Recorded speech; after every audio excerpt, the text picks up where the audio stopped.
Welcome, fellow explorers. My name is Christian Alexanderson, and this is Hemlocks to Hellbenders, a podcast highlighting Pennsylvania's parks, forests, and great outdoors. There's just something about mushrooms that are so cool. I can't really explain it. They come in all shapes, sizes, and colors, often looking like they belong in a fairy tale or another planet. They transform any landscape with their mysterious, almost magical appearance. They're not plants or animals, but belong to a fascinating kingdom of their own. They thrive in the most unexpected places. They can taste delicious, or they could kill you. They're just awesome. Put me in a forest with old-growth trees, a fern-covered undergrowth, a babbling creek, and some wild mushrooms, and you put me in my happy place. A place that, until I started exploring Pennsylvania, I never really thought existed. But you don't have to go deep into the wilderness to explore the wonderful world of fungi. In fact, there's probably some near your home. And there's plenty of ways to enjoy mushrooms. You could go foraging, which is the practice of searching for and collecting wild mushrooms. You could study them, tracking what you see and where you see them. You could do mushroom photography, bringing the beauty of fungi to others. You could grow your own, cultivating different mushrooms in a garden. And you can cook with them, learning the different tastes and textures they add to dishes of your own creation. But developing a hobby in mycology can seem a bit daunting for a beginner. There are thousands of mushroom species, and many look similar, making it difficult to identify them accurately. Some edible mushrooms have toxic lookalikes, so learning the difference requires some careful study. Luckily, there are groups out there to welcome beginners to this great hobby. The Philadelphia Mycology Club is one such group. Founded in 2018, the club includes a diverse group of novice and experienced mycophiles. They work with environmental groups in and around Philadelphia to provide free and accessible mushroom guidance in an urban setting, and they work towards common goals of environmental justice.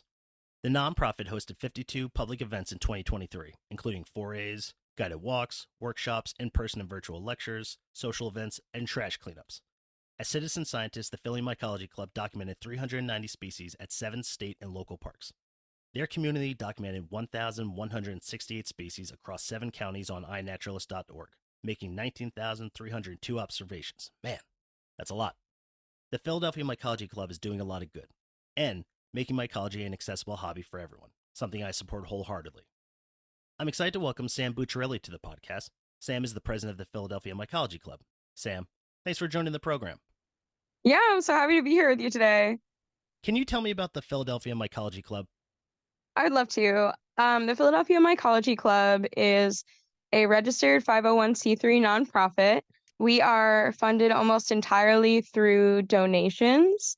Last year, we put on 52 public events throughout the year. That's an average of 1 per week. Our mission is to study, collect, and document fungi, to engage in fungal education across a diverse and equitable and accessible community, and to steward land for fungal conservation. Tell me about your membership. What sort of people make up the club? Great question. So we have unofficial membership. Basically, if you say you're a member, you're a member. So if you know enough about us to say, I'm a member of that club, then you are part of our community, which is really cool in a lot of ways. We are very inclusive. We don't charge any membership fees because we want there to be no barriers to entry with joining. With that being said, whenever we get asked about who our official members are, it's whoever signed up for our mailing list. So we have an email list where we send out invitations to free events, and we have a bi-monthly newsletter. So if you're on the mailing list, you're like an official member. But if you say you're a member in my heart. How can someone get involved with the Philadelphia Mycology Club, and what should they expect as a new member? Well, of course, the best way to get involved is to sign up for our mailing list, because that's how you hear about everything that we do. You can, of course, also follow us on social media, but everything goes out through the mailing list. The things that you should expect would be education centered around fungi. So that's like at the core of our mission, it's education. We talk to people about how to identify things, which wild mushrooms are considered to be edible. And we've also started branching into cultivation this year. So we've had a couple cultivation workshops and that sort of thing. We do a really wide range of events. So we do lectures, guided walks, workshops, forays. social events, potlucks, craft night, um, just a whole wide range of things. Any topic you could be interested in, we try and cover it. If you're like really new to mycology, we try and answer questions for people in person. We also have a really active Facebook group where you can ask questions and get answers from the community. Being that we are such a large community now, it can be kind of challenging to engage with everyone, but we also have a growing volunteer team of about 20 people. So there's a lot of people that can be helpful towards newcomers. And where should people go to sign up for that newsletter? They should go to our website, phillymycoclub.com. There's a lot of different interests associated with mycology. There's mushroom foraging, photography, conservation, and a lot more. What are the different ways members take part in mycology? Our club really focuses on wild foraging of mushrooms and then also conservation. And I think for me, those two things go hand in hand. Being interested in mycology really does mean being interested in ecology. If you're looking for wild mushrooms, the best way to find them is to learn about the habitat that they grow in. And once you start learning about the habitats and realizing how hard some of these habitats are to find Yeah. in this modern, highly developed world, the more we sort of lean into land stewardship and habitat preservation with the intention of conserving fungi. I think that really fungal conservation in the future probably looks a lot like land conservation that is fungal informed. What I mean by that is being able to indicate areas that have large levels of fungal diversity and placing legal protections on those areas so that those areas cannot be destroyed or degraded by human activities. How does the club promote education and awareness about fungi and mycology in Philadelphia? Our club promotes education through a lot of the events that we do. So we do guided walks, which are free. You can attend them and we walk you around and we find mushrooms together and then we talk about whatever it was that we found. We also do some like infographic type things that we put out on our Facebook page occasionally, and in our newsletter, we do some occasional like informative things in the newsletter. Mm-hmm.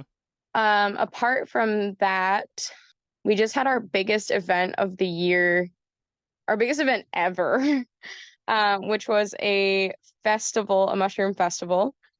And at the festival, we hosted two academic mycologists, one in the field of taxonomy and one in the field of conservation, who spoke to our community about their work and about the things that they can do to take part in that work as community scientists. We also have a lending library, so we lend out books.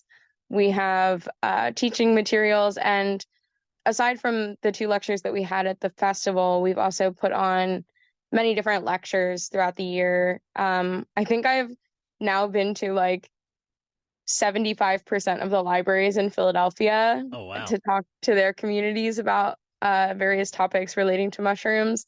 Yeah, I was doing a library tour this summer. It was really nice. So many of the libraries are so beautiful, and there are so many cool people that we can reach through the library system. It's an amazing institution. Libraries are the best. What role do club members play in contributing to citizen science and local conservation efforts? This is an awesome question, because this is what my primary interest is in mycology. So I'd love to tell you quickly the story of how I got interested in mushrooms, which I promise is related to this question. Please, please. So about 6 years ago, I went on a camping trip to Cooper's Rock, West Virginia, and it was 75 degrees and rainy, which is perfect mushroom weather. And I saw so many beautiful things. I saw candy apple red wax caps and giant twisted cauliflower mushrooms and literally glowing jack-o'-lantern mushrooms all over my campsite. And when I came home, I told every person I encountered how much I was obsessed with mushrooms now and how much I wanted to like learn about them. And then my mother-in-law sent me a link to a guided walk that was happening in my hometown, which was being led by Luke Smithson, who at the time was the president of the New Jersey Mycological Association, but was actually from Philadelphia. And he became my first mentor. And what he said to me on that first walk changed my life forever. So here's what he said. We're discussing a mushroom that we found. It was a bolete, which is a mushroom that has a cap and a stem with pores underneath. And I asked him whether or not it was edible, and he said yes. And then I asked him what the Latin name for it was, and he said, well, this is in the genus Lexinum. We've been using the European name for this species, but it needs a new name. It's an undescribed species. And I was like, what? And he said, yeah, anybody could name a new species of mushroom. You could do it. And I said, I could do it. And I took that so personally. And I haven't done it yet. I haven't named a new species yet. But it is certainly a lifetime goal of mine to do that. But those words, that anybody could name a new species of mushroom, I know that to be true now that I've entered the community. And I think that they were empowering to me in that it helped me to understand that I could be important to the science of mycology. There are approximately 200 paid academic mycologists in all of North America. And that's an appalling statistic because there are thousands of animal biologists and botanists and entomologists. But mycology really has not been a science that has received funding outside of the medical field or agriculture. And it has been really an underserved science. Fungi were considered to be plants until the 1970s, which is insane. So the academic mycologists that are out there, the people who write the papers, the people who put together the research and publish in academic journals, some of those people are community scientists. Some of those people are not academics, actually, according to whoever decides that. And the people who are academics, true academics, rely heavily on data that was collected by community scientists like myself, like you, like the other people in my club. So we promote a community science platform called iNaturalist. And iNaturalist encompasses all living organisms, whether they are currently alive or currently dead. It is a place where you can post anything, not just mushrooms. So that would obviously include insects, plant life, dead raccoons on the side of the road. And then the data points can be used by scientists, conservationists, and land managers all over the world, which is so cool. And there have been so many good papers that were published with data from iNaturalist.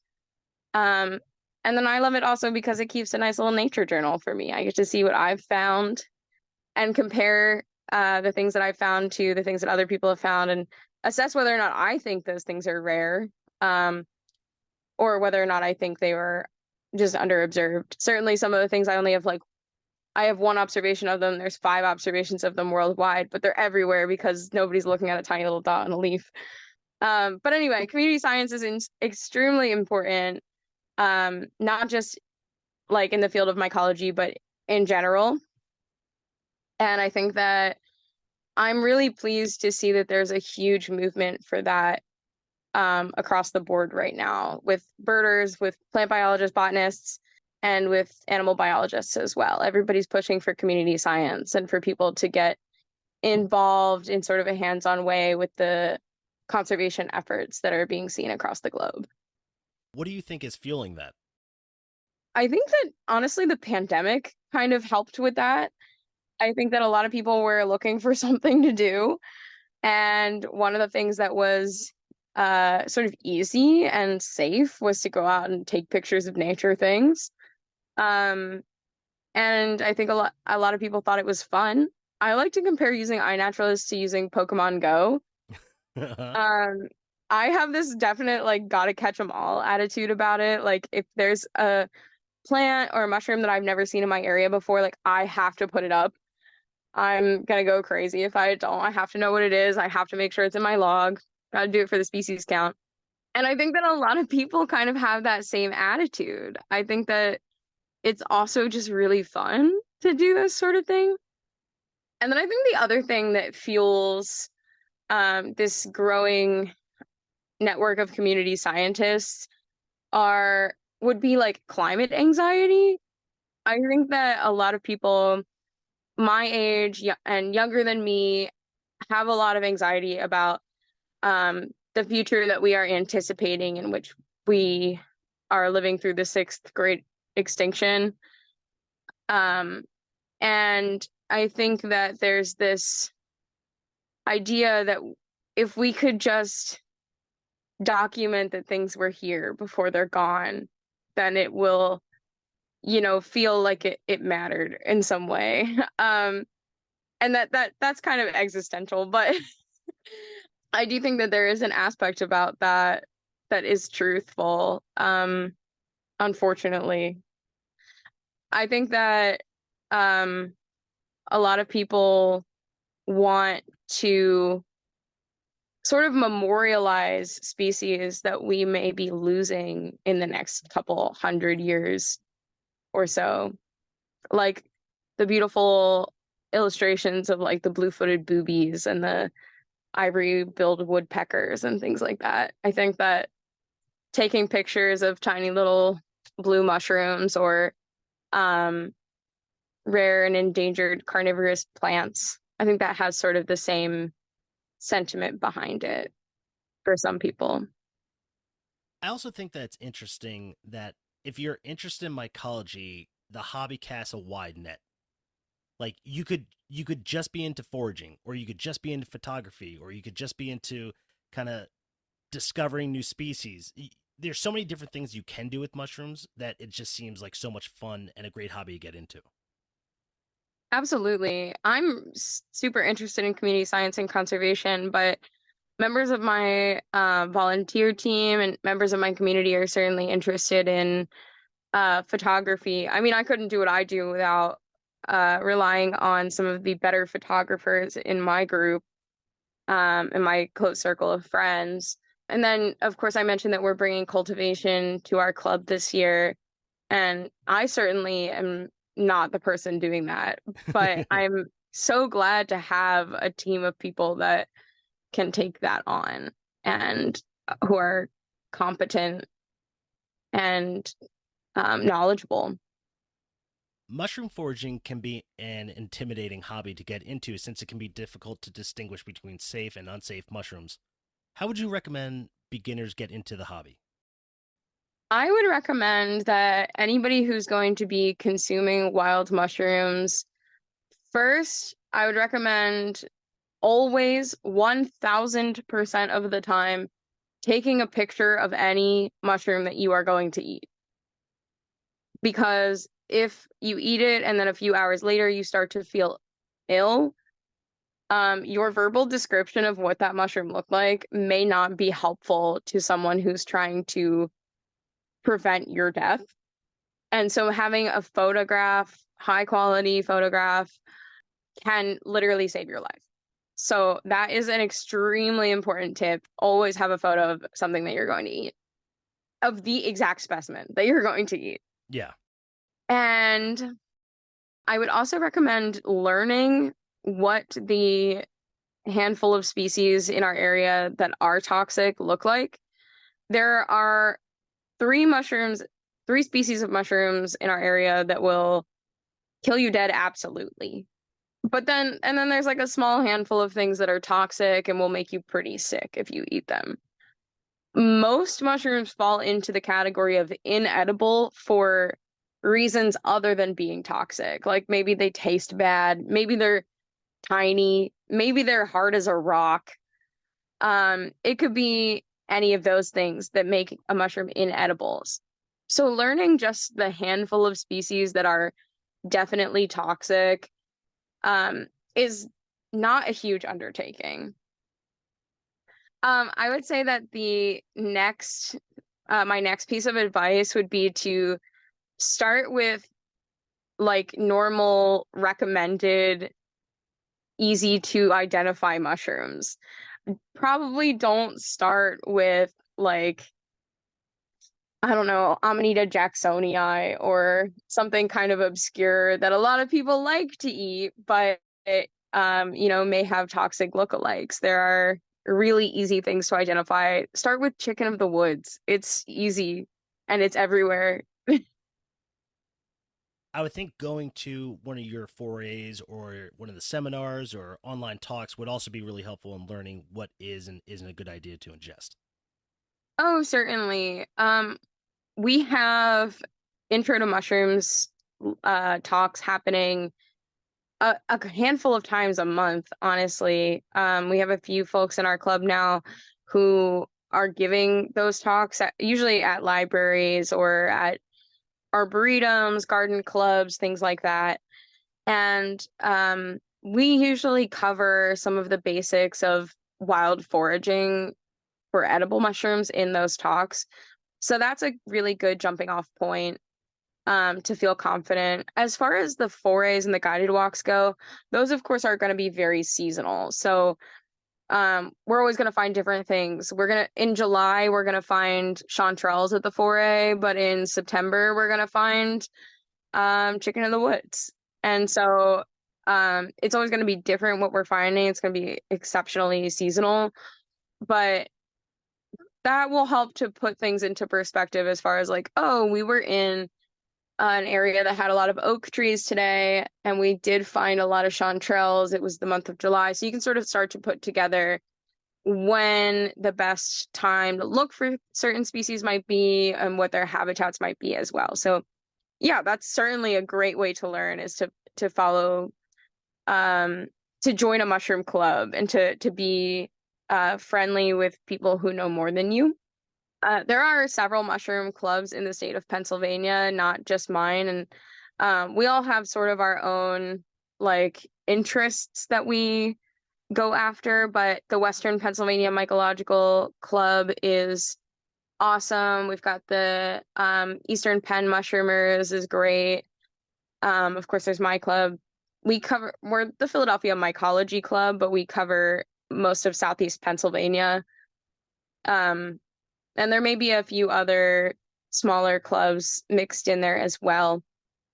But I would say joining a mushroom club and being a part of a community is undoubtedly the best way to learn and to safely forage mushrooms.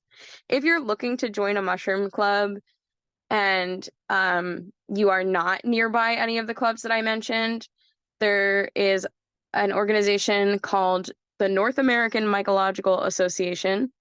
Their website is NAMYCO, NAMYCO.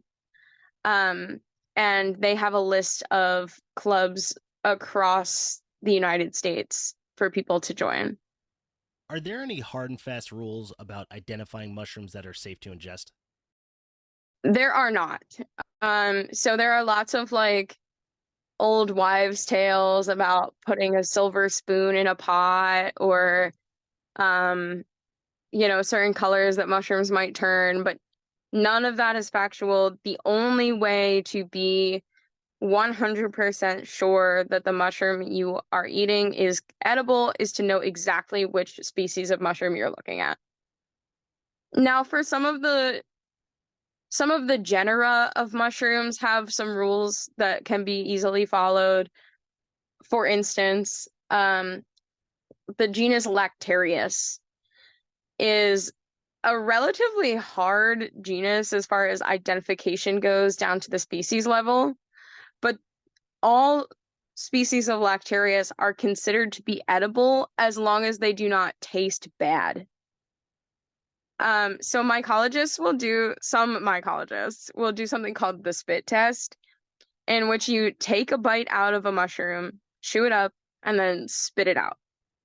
And you use this test to make an observation about the mushroom's taste. So sometimes the mushroom will taste bitter, sometimes it will taste extremely spicy, sometimes it might have like a really like gooey gelatinous texture to it that you couldn't have picked up on otherwise. And all of these are important identifying features of this mushroom. So that's a good observation technique for any mushroom at all. Even the most deadly toxic mushrooms on Earth have to pass all the way through your digestive system to cause you any harm, unless you have a very rare allergy. Most people are not allergic to mushrooms, but of course it can happen. People can be allergic to anything. And now, let's hear from our sponsors. The Keystone Trails Association is hosting a 4-day wilderness advanced first aid course from November 7th to 10th in Halifax, PA.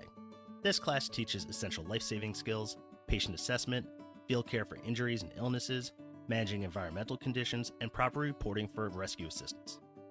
This event is ideal for outdoor enthusiasts and group leaders. Sign up today at kta-hike.org. Are you looking for your next adventure? Unlock some of the best landscapes in Pennsylvania with incredibly detailed, highly curated, waterproof trail maps from the folks at Purple Lizard.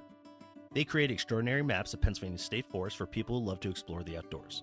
Find them at your local outfitters, bike shops, and bookstores, or visit purplelizard.com, where your next adventure begins. Hey podcast explorers, did you know Pennsylvania state parks and forests are the heartbeat of our Commonwealth? They're not just natural wonders, they're vital for our well-being and local economies. That's where the Pennsylvania Parks and Forest Foundation steps in. They rally volunteers, raise funds, and advocate for these precious lands. Join the movement to preserve and enjoy our outdoor treasures. Learn more at paparksandforests.org. Let's keep Pennsylvania untamed and beautiful together. All right, back to the show. How does the club address safety and ethical considerations when foraging for wild mushrooms? As far as trail safety goes, when we're leading guided walks, we do our best to have two community leaders on each walk to be on the lookout for trail hazards and safety concerns. There are plenty of things that happen while foraging that have nothing to do with mushrooms that could be very dangerous. So that's one way to address safety. As far as the possibility of eating things that are potentially dangerous, we do have our Facebook group where people are encouraged to post their pictures of the specimens that they find to get backup identifications. So for instance, if you found jack-o'-lanterns, which are out right now, and you thought, well, maybe this is a chanterelle, I guess I'll post it on Facebook. And so you post your pictures of your jack-o'-lanterns on Facebook, and 25 people say, please do not eat that. That is a poisonous mushroom. You can probably guess that 25 people would probably be right.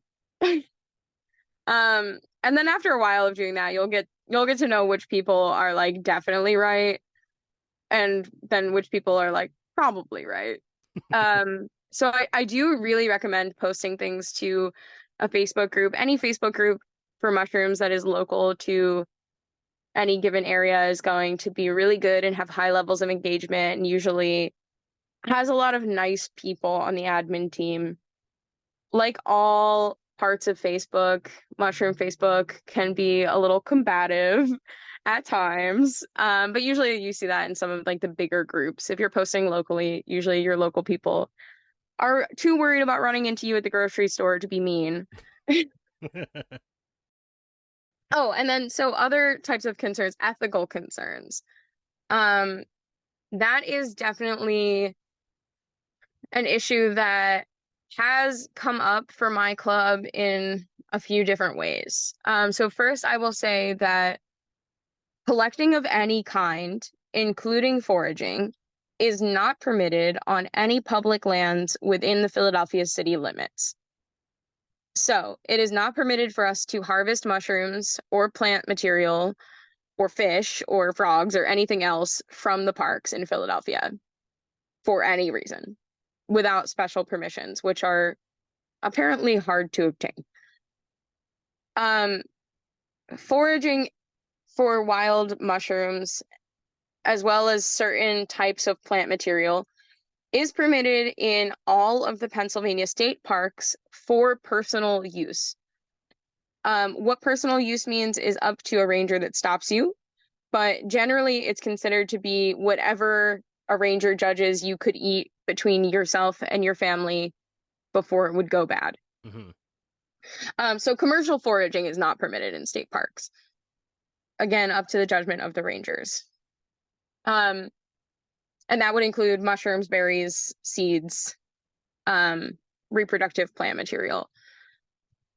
And so those laws can stem from a few different places. One of them, especially in Philadelphia, can be safety concerns. There are unknown toxins in the soils of Philadelphia due to hundreds of years of development across agriculture and industrial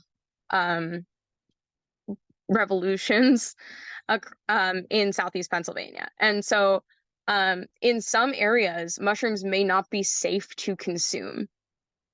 And so that would be one of the reasons why it would be unlawful to forage for them. I'm going to assume that you have come across the channel of Alexis Nicole. She goes by Black Forager on Instagram. She's awesome. And she talks a lot about some of the like racial-based and socioeconomic-based reasons why anti-foraging laws have come to be a thing.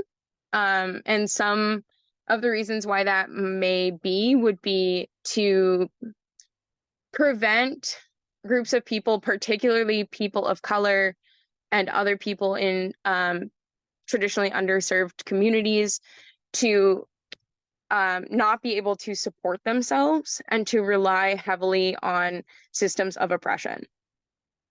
And so that would be another reason why anti-foraging laws may have come to be our current reality. I know less about that topic than I would like to know, but it is kind of a hard thing to Google. And I think that in the coming years, we will see a lot more discussion around that topic specifically. And I think that I really welcome that. I always say that it's I want to tell people what the laws are to keep them safe. To say you can get in trouble for foraging mushrooms in areas where you're not supposed to. However, I would never condemn anyone for doing what they felt they needed to do to feed themselves and their families. And it's not for me to tell somebody that they shouldn't do that. So that is one of the ways in which I have to address ethical concerns with foraging. And then the other side of that, the other side of like the ethics coin, would be the fear of over-harvesting. So mushroom foraging is generally considered to be a really sustainable activity. Picking a mushroom is like picking an apple off of the tree. We know that picking the apple doesn't harm the tree. The tree is there all year. In fact, the tree kind of wants us to pick the apple, and the mycelial body of the mushroom kind of wants us to pick the mushroom as well. It helps to get the spores to new locations for the mushroom to travel around and that sort of thing. However, not all activities that take place while foraging mushrooms are considered to be sustainable. In the city of Philadelphia, each individual human could really only get like less than 1/10 of an acre if we divided the city into tiny little parcels of land for everyone.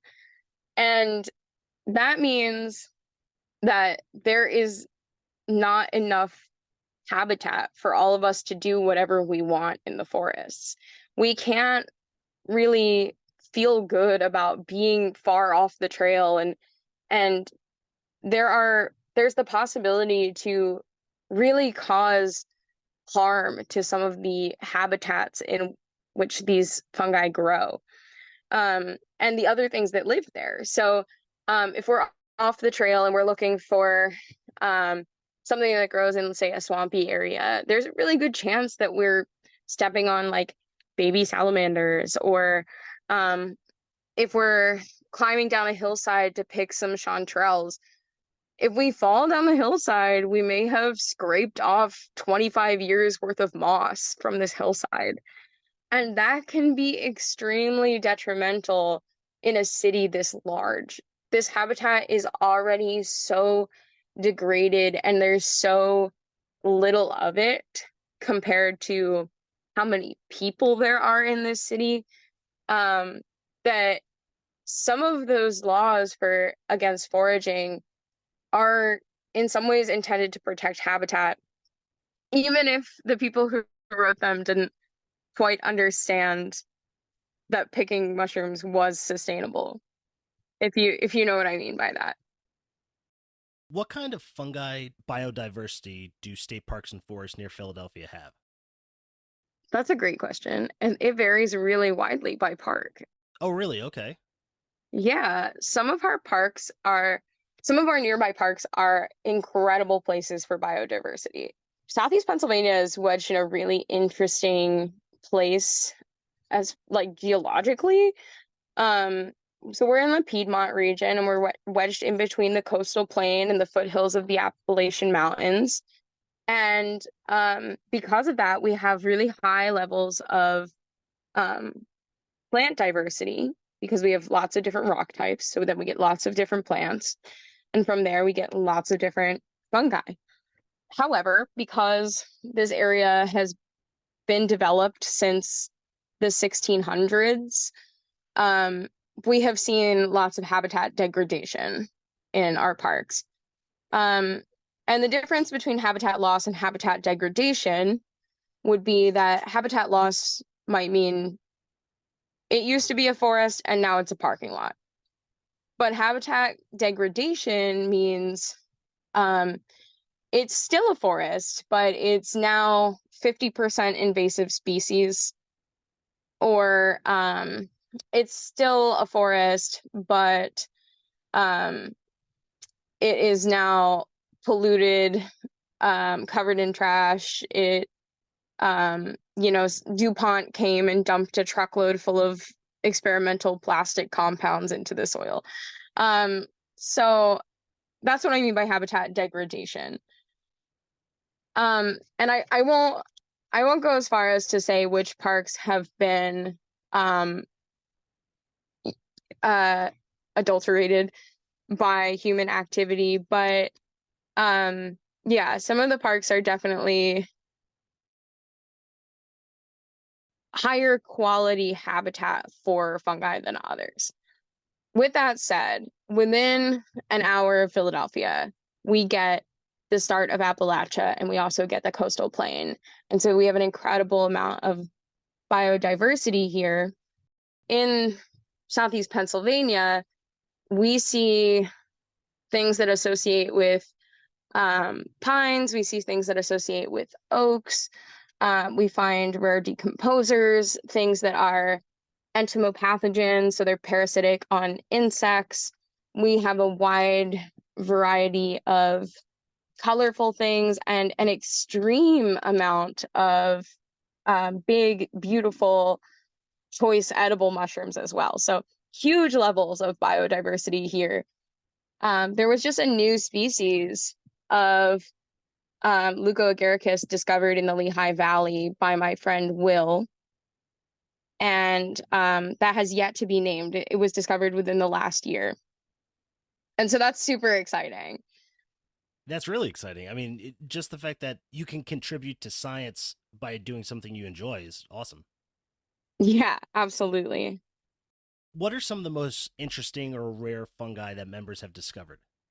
I should also say, not discovered as in new species, but just things that you found in Pennsylvania that have been really interesting to you. Oh, yeah, for sure. Um, so there's an organization called Fungal Diversity Survey, and they are North America's only nonprofit dedicated solely to the purpose of fungal conservation. and they put out these rare fungi challenges. So they select 20 species and challenge all of us to go find them. And by all of us, I mean everyone, to go find these species. And they do a really good job of putting together information about like the habitat where they grow and or they are supposed to be growing. And um, the goal of this project is to see, are these mushrooms actually rare? Um, or are they being overlooked because maybe they're small or hard, a little challenging to identify? So I will say that on a camping trip at the beginning of August of this year, we, as an admin team, were camping at World's End State Park, and we found one of the rare fungi on this list for the Northeast, and it was Entomoma flavoviridae.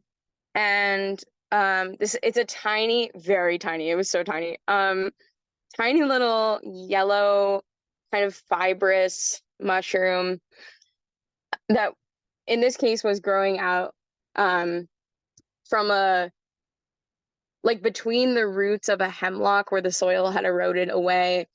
And we found it at the very beginning of our hike that day. Oh, that's so cool. It was the very like first thing we found. It was so exciting. Um Actually, like I thought it was adorable, and so I was excited about it for that reason. But I actually didn't know that it was one of those species until I got to an area where I had cell service and was able to post it on iNaturalist. And immediately, the Fundus team, they're so good. They were like, "Oh my gosh, please tell us you saved this specimen." And luckily I did. So that I was able to mail it over to them, and they're gonna get it sequenced and confirm that it was the species we thought that it was. Apart from that, there have been a few other species found in Pennsylvania. Butyroboletus biliae was found by Luke Smithson, who I mentioned earlier as my first mentor. He found it in Bucks County. And Antiloma indigoferum has been found in the New Jersey Pinelands, maybe 45 minutes outside of Philadelphia. That's so awesome. Yeah, so those are some really like fun and exciting things that we have found recently. As far as other things go that are rare or unique, it's always exciting to find something and think, oh, this is potentially a new species. I haven't quite gotten to that point with a lot of the like more obscure and unresolved genera that I can really say that when I'm looking at some of them. I specialize in a category of fungi called rust fungi, which are often presenting themselves as little tiny orange dots on a leaf. They're um they're not everybody's cup of tea. They are not always easy to find. But one of the things that I really like about them is that not everyone is looking at them. And so um, I think about 2 years ago now, I found something growing on a peltandra, which is an arrowhead plant that grows all over the place. It's a native plant in wetlands on the east coast of the mid-Atlantic. So I found these like orange dustings going on these plants, and I thought, okay, this must be a rust. It took me forever to get a name for it, but it turned out to be Uromyces calladii. And I looked on iNaturalist, and there had only been at the time 11 observations of this species. And so I thought, wow, like this species must be really rare. There's no observations of it.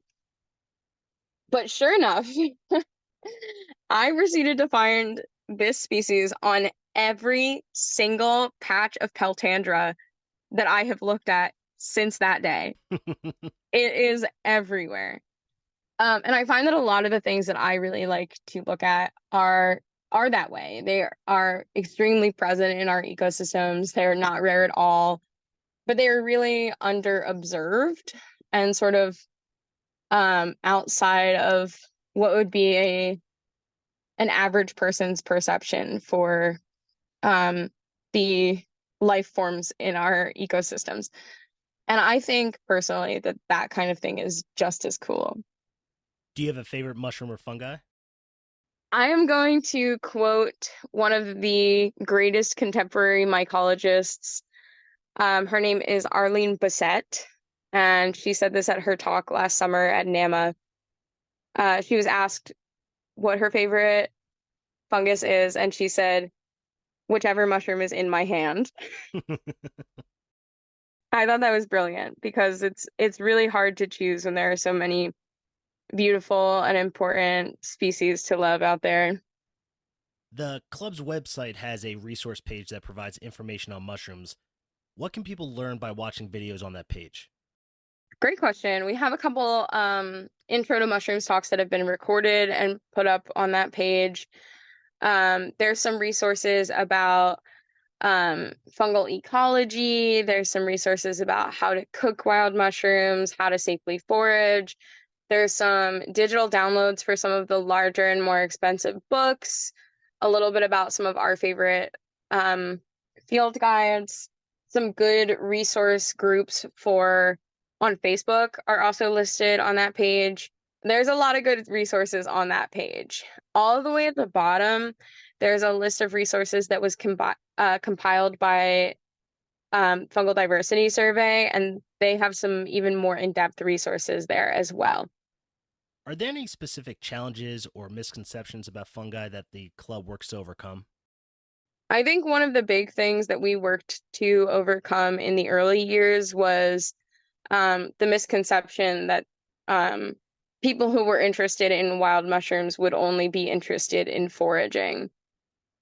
But we have worked really hard to create and build a culture of people who are curious about the natural world around them and who are interested in conservation and what they can do to help fungi and other organisms that rely on fungi or that the fungi rely on to thrive. And we have tried very hard to create that culture. And I will say that we have succeeded in doing that because we wanted it to be really clear that we cared very much about the fungi. Even if, I mean, Beth and I, my business partner in this experience, we neither one of us eats wild mushrooms at all.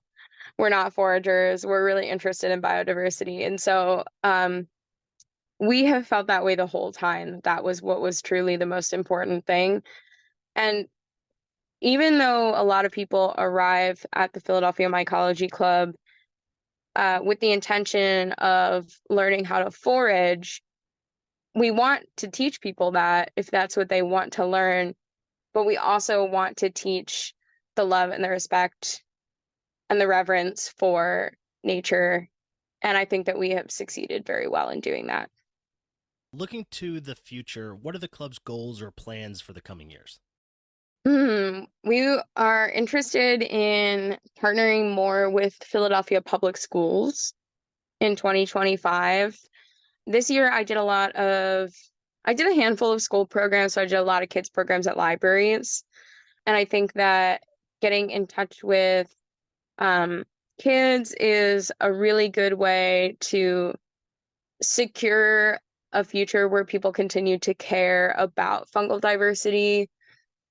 And then also a way to tap into the parents of those kids as well in some ways. Like if I get to speak at a public school and the one of the kids in the class comes home and says, I really want to go on a mushroom walk.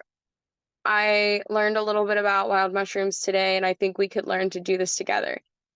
I think that first, that's an amazing and wonderful bonding experience for that family to go out into the woods together and to look at what they can find there. And I think that that also kind of helps a parent see things through the eyes of their child and what might be important to them. And so I think that is a really important thing for us to engage in the coming years. Another thing that a project that we have just started is working with Dr. Chelsea Smith at the Academy of Natural Sciences in Philadelphia to organize and curate the historic collections of fungi in the herbarium there. So there are thousands of specimens in this fungarium that were collected between 200 years ago and like maybe 50 years ago was when the most recent collections would be.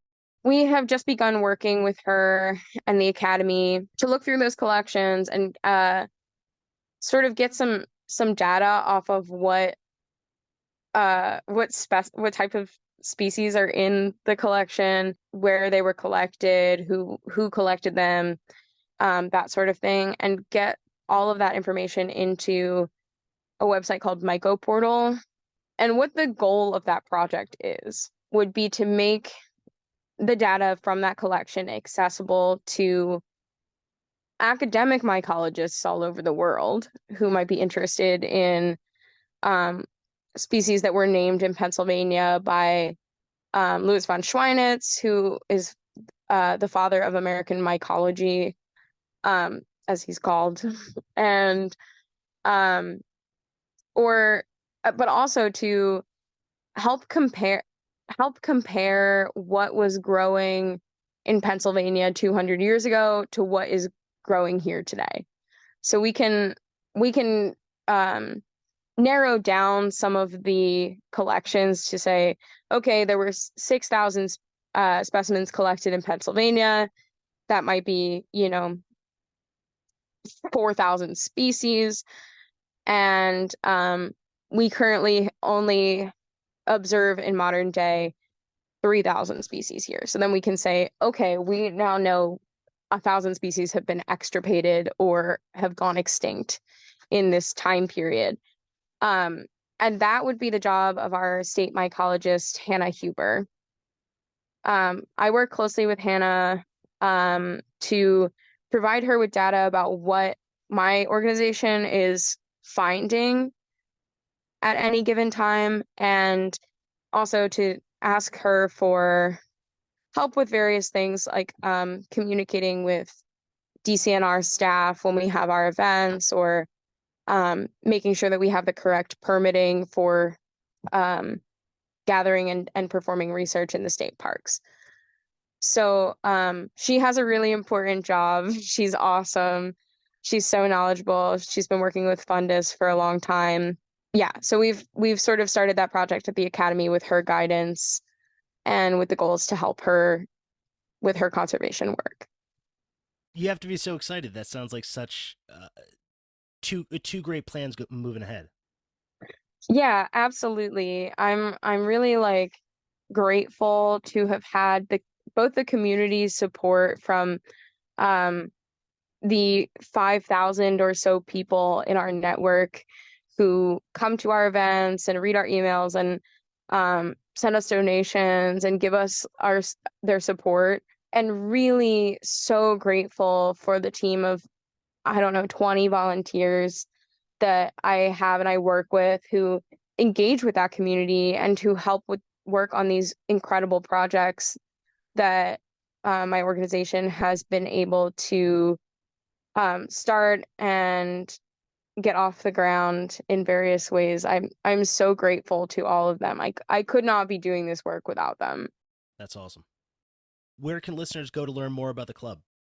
The best way to learn more about the Philadelphia Mycology Club is to sign up for our mailing list, which is on our website, phillymycoclub.com. We also have a Facebook group, which you should join. Post pictures of your mushrooms there, engage with us there. We have a Facebook page, so we post some of our events to the page. We have an Instagram account that's extremely active, and we also have a YouTube channel where we post occasional lectures from guest lecturers that we host. We try and make sure we record most of the talks if we get a guest lecture, but of course there's always issues with technology, so we're not super active on YouTube, but we do have some stuff in the works. Well, Sam, thanks so much for talking to us. We really appreciate it. Yeah, thanks for having me. This was so fun.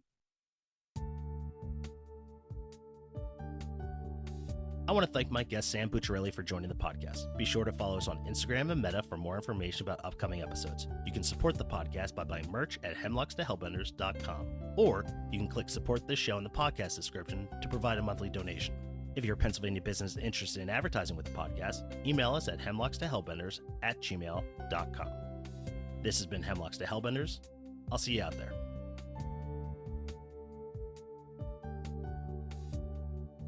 Hosting, production, and editing by Christian Alexanderson.